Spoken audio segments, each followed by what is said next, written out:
दोस्तों मैं तुहाडा अपना मेज़बान अब्बास सिवाग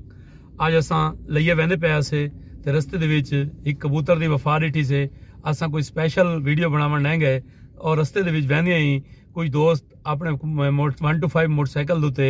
कबूतर को पिछू उड़ाई वधे हैं जिहड़ा कि इंतहाई दिलकश मंजर आई जेको असां कैमरे दी अख च महफूज कीता और असां चाहते हैं कि असां तुसां दोस्तां को नाल भी वो वीडियो शेयर करूं। दोस्तों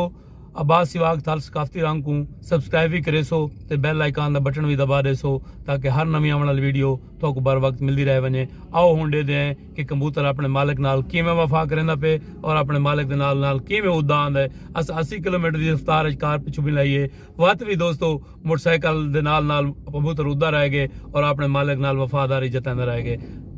आओ दे दें वीडियो।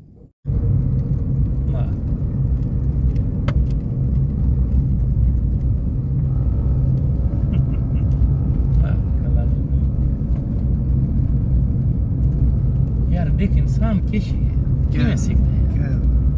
आखिर कबूतर को किस तरीके सिखाया देना इतना तो सिखाया ने ना आखिर उनकी केड़ी मजबूरी है दी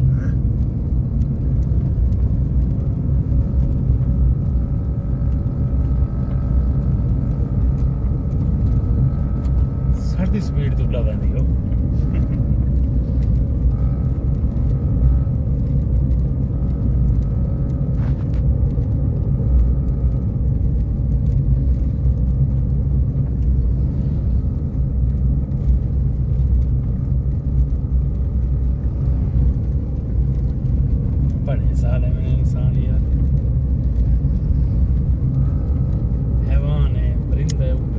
एडजस्ट कीता ने देख क्या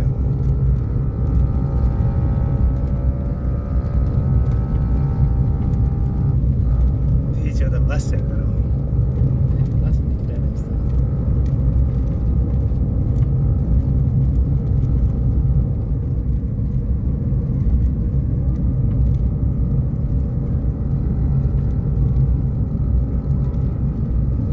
गुड हां दे कम दे पुत्रो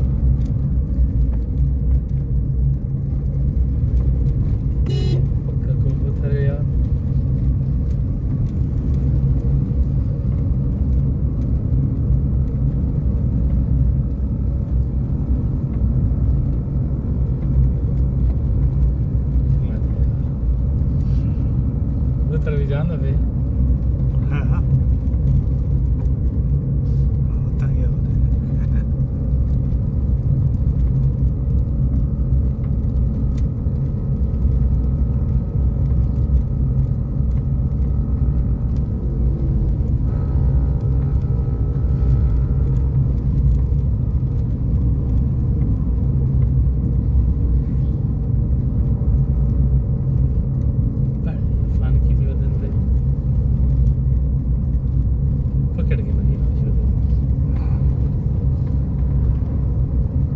अटैचमेंट तो देखो ना कबूतर की